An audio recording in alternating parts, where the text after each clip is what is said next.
देखिए क्या क्या दिया गया है क्वेश्चन में। एक नेटवर्क दे रखा है रेजिस्टर्स का, और फिर एक बैटरी दी गई है 24 वोल्ट की, और इंटरनल रेजिस्टेंस है इस बैटरी का। सो ये 24 वोल्ट की है with internal resistance of 3 ohms.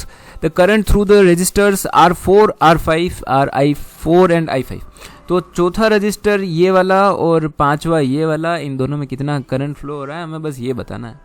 ठीक है, चलिए बताते हैं। अब कैसे क्या करना है इसमें, I4 और I5 हमें पता करना है। ठीक है, सो इंटरनल रेजिस्टेंस को हम इसी के पैरेलल में जोड़ देते हैं 3 ओम को, ये भी ठीक है। अब एक बार हम इक्विवेलेंट रेजिस्टेंस निकाल लें तो हमें जो नेट करंट है जो इस बैटरी के अंदर से बाहर निकल रहा है आई, वो हमें पता चल जाएगा। फिर हम उसका यूज़ करके जो भी चीज़ें हमें पता करनी है कर सकते हैं। तो हमें आई निकालने के लिए 24/R इक्विवेलेंट करना है कुल मिला करके। सो R इक्विवेलेंट फाइंड करते हैं। सो 2 और 2 का पैरेलल 1 ओम होता है, तो ये तो 1 ओम हो गया इन दोनों का पैरेलल। ठीक है, इसका काम खत्म। 1 ओम और 2 ओम ये दोनों मिलके फिर से 3 ओम हो गए। सो हमारे पास 3 ओम हो गया।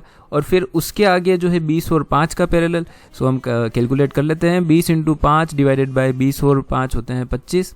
सो ये हमारे पास आएगा 4 ओम्स। सो ठीक है, इन दोनों का पैरेलल भी हमारे पास मिल गया है 4 ओम। ठीक है, 4 ओम और 3 ओम दोनों पैरेलल में है, और आगे एक 2 ओम और कनेक्टेड है, और फिर एक इंटरनल रेजिस्टेंस बैटरी का कनेक्टेड है 3 ओम। सो इन सबको मिला दे अगर हम, तो 3 और 3 6 4 10 2 12। सो हमारे पास इक्विवेलेंट रेजिस्टेंस आएगा 12 ohms. So 24/12 is nothing but 2 amps. So हमारा जो टोटल करंट है, नेट करंट, वो 2 एम्पियर है। अब ये 2 एम्पियर करंट इस जगह आकर के 2 भागों में बटेगा, कुछ ऊपर जाएगा और कुछ नीचे।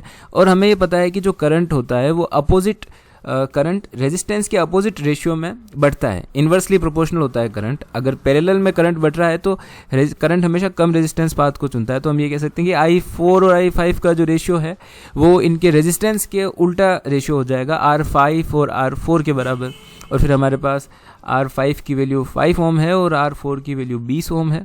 सो हमारे पास 1:4 का रेशियो है।